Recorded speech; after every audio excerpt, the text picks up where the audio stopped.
जिनकी संगठन में 50% युवाओं की भागीदारी के साथ हम जैसे युवाओं को भी समाज और देश की सेवा करने का मौका मिला। साथियों, जैसे कि अभी हमारे बड़े भाई पुष्पेंद्र सिंह जी ने बताया कि बहन जी ने बहुत संघर्ष किया। जब बहन जी कांचीराम साहब से मिली तो बहन जी की उम्र 21 साल थी। अगले 45 साल का संघर्ष बहन जी ने किया और अगले 45 साल के संघर्ष करने के लिए नेशनल कोऑर्डिनेटर आकाश आनंद जी को आपके बीच में उतार दिया है। साथियों, जो लोग कहते हैं बहुजन समाज पार्टी किससे गठबंधन करेगी, मैं आप लोगों को बता देना चाहता हूं, बहुजन समाज पार्टी अगड़ों से गठबंधन करेगी, बहुजन समाज पार्टी पिछलों से गठबंधन करेगी, बहुजन समाज पार्टी इस देश के 140 करोड़ लोगों से गठबंधन करेगी। सम्मानित साथियों, मैं आपको बता देना चाहता हूं कि बीजेपी संविधान विरोधी है और समाजवादी पार्टी दलित विरोधी है। क्योंकि अगर आप उनके टिकट वितरण को देखोगे तो जिन्होंने संसद में रिजर्वेशन में प्रमोशन का बिल फाड़ा, उनको समाजवादी पार्टी ने बिजनौर से टिकट दिया। ये आपकी मजबूती थी, ये आपकी एकता थी कि उनका टिकट काट दिया गया। इसी एकता को बनाकर रखो और बहुजन समाज पार्टी के प्रत्याशी देवदत्त त्यागी जी को वोट देकर संसद भेजने का काम करो।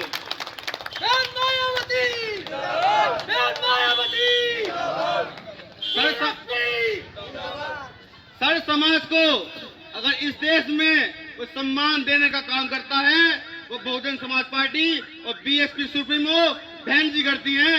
इसके अलावा आप किसी भी पार्टी के टिकट वितरण को देख लो, या तो उसमें एक जाति विशेष को टिकट होंगे या फिर जिसकी वोट बैंक सबसे भारी है। हमारी पार्टी में जिसका वोट बैंक 50,000 से लेकर 5 लाख तक है, उन सबको टिकट देने का काम बीएसपी करती है इस देश में। साथियों, मैं ज्यादा कुछ न कहकर अपनी वाणी को विराम देता हूं। जय भीम, जय भारत, जय संविधान, जय जवान, जय किसान, इनकलाब जिंदाबाद। पहली बार धारा सिंह प्रजापति को टिकट मिला है, जो आसपास के कई जिलों से उन्हें चुनाव लड़ा रहे। बहुत अच्छा मैसेज गया है उन लोगों को। हमारे धारा सिंह प्रजापति ने बहुत अच्छी तरह से वोटिंग मिली है। मैं आप लोगों को यह बताना चाहता हूं कि आप बिल्कुल बहको मत। लगभग 3.5 लाख के आसपास अपना दलित समाज है, 3.5 से 4 लाख त्यागी समाज है, 1.5 लाख से आसपास ब्राह्मण समाज है, ठाकुर समाज है और मुस्लिम समाज 6.5 लाख के आसपास है आपके साथ। लगभग आप 13 से 14 लाख के आसपास आप लोग हो। लेकिन आपके बीच में सपा कैंडिडेट उतार कर सिर्फ बहुजन समाज पार्टी की वोट काटने का काम कर रहे हैं। आप इतनी मजबूती के साथ बीजेपी की वोट काट के ला रहे हैं हमारे त्यागी समाज, त्यागी देवदत्त त्यागी जी। लेकिन वो लोग हमारे भैरूपिया हमारे बीच में आने के बाद काम कर रहे हैं कि हम तुम्हारे समाज के हैं। अरे तुम लोग ये सोचना चाहिए, आप लोगों को ये बताना चाहिए कि आप कैसे जीत रहे हैं। त्यागी जी हर समाज के लिए लोगों को लेकर आ रहे हैं। बीजेपी से बहुत लोग नाराज हैं, उनके कार्यकर्ता नाराज हैं, वो भी बहुजन समाज पार्टी के वोट दे रहे हैं। लेकिन हमारे समाज के लोग हमें छोड़ने का नाम ले रहे हैं। योगेश वर्मा लोग कह रहे हैं हमारे साथ दलित समाज है। मैं पूछना चाहता हूं आप लोगों से, ये सब समाज बैठा है आपके बीच में, क्या आप बहन जी को छोड़ने के लिए तैयार हो? क्या बहन कुमारी मायावती के संघर्ष को याद नहीं करते आप?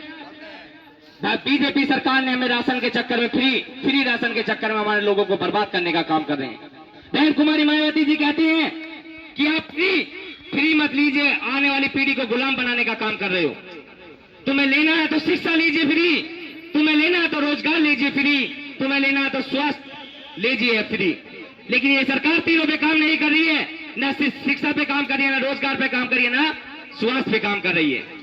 हमारी आने वाली पीढ़ी जो छोटी छोटी बच्चे हैं, हमें सोच के बड़ा दुख होता है कि आने वाली पीढ़ी हमारे आज हम रोज के कमाने रोज के खाने वाले लोग हैं। हमारे समाज के लोग ज्यादातर रोज ही काम करते हैं, रोज अपने परिवार में लाकर रोज ही खिलाते हैं।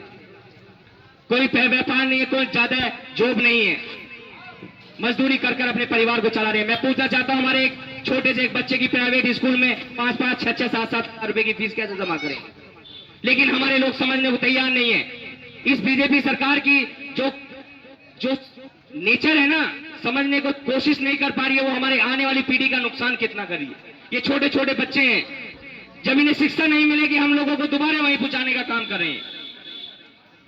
हमें सोचना है, आपके बीच में कोई भी आए, सिर्फ आप ये पूछ लेना 10 साल में आने वाली ये पीढ़ी, छोटे छोटे बच्चे, इनके लिए दिया क्या आपने। जब आप पूछोगे ना कि आपने स्कूल कितने खोले, तो आपके सामने जवाब नहीं होगा। आप अस्पताल कितने खोले, कुछ नहीं पता। लेकिन हमारा अधिकार है हमें पूछने का। लेकिन बहन कुमारी मायावती जी के टाइम पे जब 4 बार सरकार बनी, 7 साल के अंदर बहन कुमारी मायावती ने 5000 स्कूल खोले थे। 5 साल, मैं 7 साल की बात बता रहा हूं, और यहाँ 10 साल हो गए एक भी स्कूल ना खुला है, बंद और हो गए हमारे मुस्लिम समाज के, छोटे दलित समाज के, और जो हमारे ओबीसी समाज के लोग हैं आज भी सब सरकारी स्कूल में पढ़ रहे हैं। लेकिन दिन पे दिन हमारे स्कूल खत्म करते जा रहे हैं। हमारे बच्चे ने हम पढ़ा नहीं पाएंगे, फिर दोबारा बेचारे गरीब हो जाएंगे, ना पढ़ पाएंगे, ना आगे रोजगार मिल पाएगा। हम लोग दोबारा वहीं के वहीं चले जाए, ना रिजर्वेशन की जरूरत पड़ेगी। हमें रिजर्वेशन की जरूरत कहां पड़ी है? सरकारी जॉब पे। जब हमारे लड़के, हमारे बच्चे नहीं पढ़ पाएंगे तो हम आगे क्या करेंगे? क्या मैं गलत बोल रहा हूं? बताओ मुझे। लेकिन हमारा अधिकार है। 2024 हमारे लिए लास्ट चुनाव है। संघर्ष कर रही है बहुजन समाज पार्टी, एक महिला होने के बाद भी। एनडीए के पास भी चेहरा है, इंडिया गठबंधन के पास चेहरा ही नहीं है। इंडिया गठबंधन के पास तो चेहरा ही नहीं प्रधानमंत्री का, और एनडीए गठबंधन के पास जो चेहरा वो बिल्कुल खत्म हो चुका है, हवा निकल चुकी है। ये आप तुम अच्छे से महसूस कर रहे हो। पिछली बार चुनाव क्या था, आज चुनाव क्या है। लेकिन हमारे पास एक चेहरा है जिन्होंने 4 बार इस प्रदेश की मुख्यमंत्री रहकर काम किया, शासन और प्रशासन आपके बीच में दिखाया। इतनी ताकत दिखाया कि 8 बजे का नाम लेती थी मेरठ में तो सहारनपुर साफ हो जाता था 7:30 बजे, और ड्यूटी पे पहुंच जाते थे अधिकारी। ये ताकत थी बहुजन समाज पार्टी की, बहन कुमारी मायावती की। जब आप लोगों के बीच में ऐसा चेहरा है, आने वाले वक्त में आप लोगों को पता होगा कि एक प्रधानमंत्री थे, मैं नाम याद नहीं है, गोडसे, आई थिंक देव, कितने एमपी से प्रधानमंत्री बन गए थे? मात्र 2 या 3 थे उस टाइम। और आप तो पहले चरण में 4 सीट निकाल ले हो। अभी तो 7 चरण हमारे और रह रहे हैं, 3, 7, 6। अपना आप को बिल्कुल कमजोर मत मानिए आप। लेकिन एक बात जरूर कहूंगा आप लोगों से, आप संघर्षशील हो, मेहनती हो। जब इतना मेहनत करते हो आप लोग, तो थोड़ा सा और मेहनत कर लो। 4 दिन आपके बीच में, ये मेहनत हमारे बीच में आने वाली 5 साल के लिए काम करेगी।